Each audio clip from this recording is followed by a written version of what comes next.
ఈ వీడియో చూసే ముందు జై శ్రీరామ్ అని కామెంట్ చేయండి. పిలిస్తే పలికే కలియుగ దైవం, కోట్లాది భక్తులకు ఇలవేలుపు, ఆపద మొక్కులవాడు, అనాథ రక్షకుడు, కొలిచిన వారికి కొంగు బంగారమైన శ్రీనివాసుడే, కష్టంలో కడతేర్చే తమ దైవమని భావించి స్వామివారికి తమ కోరికలు చెప్పుకుని పూర్వం ముడుపు కట్టేవాళ్ళు. వెంకటేశ్వర స్వామికి ముడుపు కట్టాలంటే శనివారం రోజున మాత్రమే కట్టాలి. కలియుగ ప్రత్యక్ష దైవం అయినటువంటి వెంకటేశ్వర స్వామికి ముడుపు కడితే మీ జీవితంలో ఎలాంటి కష్టం అయినా తొలగిపోయి మీ సంపద పెరుగుతుంది.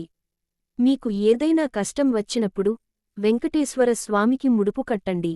స్వామివారి కృప వల్ల మీరు అనుకున్న కోరిక ఖచ్చితంగా నెరవేరుతుంది. అది ఎంత కష్టమైన సమస్య అయినా సరే మీకు సులువుగా పరిష్కారం దొరుకుతుంది. స్వామివారికి ముడుపు కట్టాలనుకునేవారు శనివారం రోజున ఉదయాన్నే నిద్రలేచి ఇల్లంతా శుభ్రం చేసుకుని స్త్రీలు తలస్నానం చేసి ఇంట్లో పూజ ప్రారంభించాలి. ముడుపు కట్టే ఇంట్లో ఎటువంటి మైలు ఉండకుండా జాగ్రత్త పడాలి. ఎందుకంటే వెంకటేశ్వర స్వామివారి ముడుపుకు ఎంతో శక్తి ఉంటుంది. కాబట్టి ముడుపు కట్టే ముందు మీ ఇల్లంతా పసుపు నీళ్లు చల్లుకొని శుద్ధి చేసుకోవాలి. ముందుగా మీ పూజ గదిలో ఉన్న వెంకటేశ్వర స్వామి పటానికి గంధం రాసి కుంకుమ బొట్లు పెట్టాలి. తర్వాత స్వామివారి పటానికి తులసిమాల సమర్పించాలి.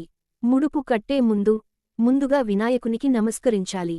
మీ పూజ గదిలో ఉన్న గణపతి ఫోటో ముందు కొబ్బరి నూనెతో దీపం వెలిగించి తర్వాత గణపతికి నమస్కారం చేసుకుని ఓం గం గణపతయే నమః అని 21 సార్లు జపించి వెంకటేశ్వర స్వామికి ముడుపు కడుతున్నామని గణపతికి చెప్పుకోవాలి. ముడుపు కట్టాలంటే ఒక తెలుపు రంగు కాటన్ వస్త్రం తీసుకుని దాన్ని పసుపు కలిపినటువంటి నీళ్లల్లో ముంచి ఆరబెట్టండి. అది పూర్తిగా ఆరిన తరువాత ఇది పసుపు రంగు వస్త్రం అయిపోతుంది. ఈ పసుపు వస్త్రానికి 4 వైపులా కుంకుమతో బొట్లు పెట్టండి.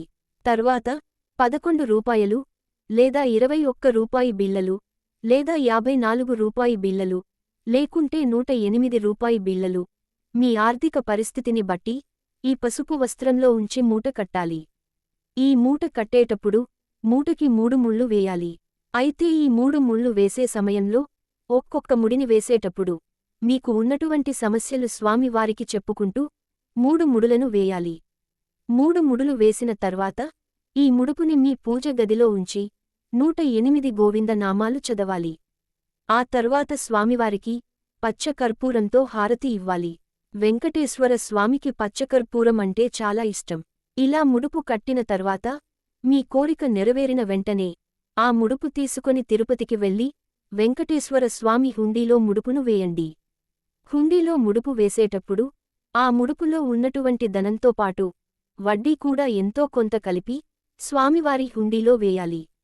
ఇలా ప్రత్యేకమైనటువంటి విధి విధానాలు పాటిస్తూ వెంకటేశ్వర స్వామికి ముడుపు కడితే స్వామి యొక్క అనుగ్రహం వల్ల మీకున్న ఎంత కష్టమైన సమస్య అయినా సరే దాని నుంచి చాలా సులభముగా బయటపడవచ్చు. ముడుపు కట్టిన ఇంట్లో కొన్ని నియమాలు పాటిస్తూ ఉండాలి. ముడుపు కట్టిన వాళ్ళు ప్రతి శనివారం తప్పనిసరిగా ఇంట్లో పూజ చేయాలి. శనివారం రోజున వెంకటేశ్వర స్వామి ఫోటో దగ్గర పిండి దీపం వెలిగిస్తే చాలా మంచిది. ముడుపు కట్టిన ఇంట్లో స్త్రీలు మైలు ఉన్నప్పుడు పూజ గది వైపు వెళ్లకుండా జాగ్రత్త పడాలి.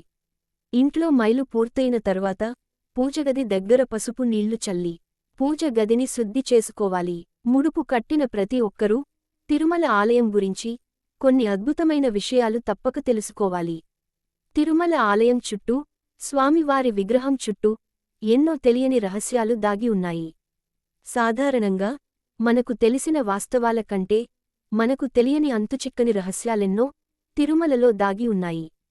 శ్రీ వెంకటేశ్వర స్వామివారికి ఉపయోగించే పువ్వులు, పాలు, వెన్న, పవిత్రమైన మూలికల ఆకులు తదితర ఎన్నో పదార్థాలను తిరుపతి నుండి 22 కిలోమీటర్ల దూరంలో ఉన్న ఒక రహస్య గ్రామం నుంచి తీసుకువస్తారు.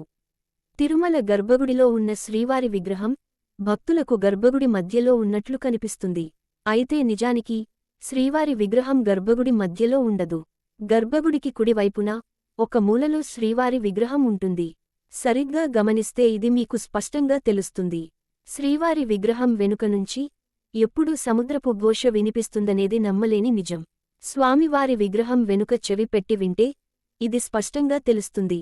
కాని శ్రీవారికి సేవ చేసే అర్చకులకు తప్ప సాధారణ భక్తులకు ఆ అవకాశం లభించదు. గర్భగుడిలోని శ్రీవారి విగ్రహం ముందు ఉండే మట్టి దీపాలు ఎప్పుడూ కొండెక్కవు. ఈ దీపాలను ఎవరు వెలిగించారనే విషయాలు ఎవ్వరికీ తెలియదు. కొన్ని వేల సంవత్సరాల నుంచి కొండెక్కకుండా వెలుగుతున్న ఈ దీపాలు ఇప్పటికీ స్వామివారి ఎదుట ఉన్నాయట. శ్రీవారి విగ్రహం ఎప్పుడూ తేమతో నిండి ఉంటుంది. తిరుమల వెంకటేశ్వరుడుని నిత్యం అనేక పూలతో పూజిస్తుంటారు. స్వామివారికి ఉపయోగించిన పూలను గర్భగుడిలో స్వామివారి విగ్రహం వెనుక ఉన్న జలపాతంలోకి వెనక్కి చూడకుండా పూజారులు వేస్తారట. ఆశ్చర్యకరంగా ఆ పూలు తిరుపతికి 20 కిలోమీటర్ల దూరంలో ఉన్న వేర్పేడులో కనిపిస్తాయి. శ్రీవారి విగ్రహానికి నిజమైన జుట్టు ఉంటుందట. ముడి కర్పూరం లేదా పచ్చ కర్పూరంను ఏదైనా రాతికి పూస్తే ఆ రాయి అతి కొద్ది కాలంలోనే పగుళ్లకు గురై విచ్ఛిన్నమవుతుందనేది శాస్త్రీయంగా నిరూపితమైన నిజం. కాని శ్రీవారి విగ్రహానికి నిత్యం పచ్చ కర్పూరం రాస్తున్నా స్వామివారి విగ్రహం మాత్రం చెక్కుచెదరకపోవడం ఆశ్చర్యకరం. ఇంతటి మహిమగల దైవం వెంకటేశ్వర స్వామికి ముడుపు కడితే మీ జీవితం ధన్యమైనట్లే. ఎటువంటి సమస్యలకు ఈ ముడుపులు కట్టాలంటే వివాహం కోసం, వ్యాపార వృద్ధి కోసం, పిల్లల కోసం, ఉద్యోగం కోసం, ప్రమోషన్ కోసం, ఇల్లు కానీ స్థలం కానీ కొనాలన్నా లేదా అమ్మాలన్నా, ఉద్యోగం పొందటం కోసం, అనారోగ్యంతో ఉన్నవారికి బాగవ్వాలని, పంట నష్టం కలగకుండా చేతికి మంచి దిగుబడి రావాలని, ఆటంకంగా ఉన్న నిర్మాణం పూర్తి కావాలని, ఇటువంటి సమస్యలు ఉన్నవారు ఆ శ్రీనివాసునికి ముడుపు కడితే మీకు మంచి జరుగుతుంది. మీ ఇంటికి లక్ష్మీదేవి కటాక్షం కలగాలంటే శనివారం రోజున ఇంట్లో ఉండే ఆడవారు కొన్ని తప్పులు చేయకూడదని పండితులు చెబుతున్నారు. శనివారం రోజున మనం తెలియక చేసే కొన్ని పనుల వల్ల ఏలినాటి శని మిమ్మల్ని వెంటాడుతుందట. కాబట్టి శనివారం రోజున ఎట్టి పరిస్థితుల్లోనూ చేయకూడని పనులు ఏమిటో ఇప్పుడు చూద్దాం. శనివారం రోజున బెండకాయ, పండు మిరపకాయలు, మామిడికాయ పచ్చడిని అస్సలు తినకూడదు. అలాగే శనివారం రోజున ఇంట్లో కందిపప్పును వండకూడదు. శనివారం రోజున పప్పు వినియోగానికి దూరంగా ఉండాలి. శనివారం పప్పు తింటే కొన్ని జాతక దోషాల వల్ల మీ ఆరోగ్యం దెబ్బతింటుందట. కాబట్టి మీరు ఆరోగ్యవంతులుగా ఉండాలంటే శనివారం రోజున ఇంట్లో పప్పు వండకండి. శనివారం రోజున నువ్వులు, మినపప్పు, చీపురు, నూనెను కొనుగోలు చేయకూడదు. శనివారం ఈ వస్తువులు కొనుగోలు చేస్తే మీ జీవితంలో కష్టాలు తలెత్తుతాయి. శనివారం నూనె కొంటే మీ ఇంట్లో ఎవరో ఒకరు అనారోగ్యం పాలవుతారని అంటారు. ఈ వీడియో మీకు నచ్చితే లైక్ చేసి సబ్స్క్రైబ్ చేయండి.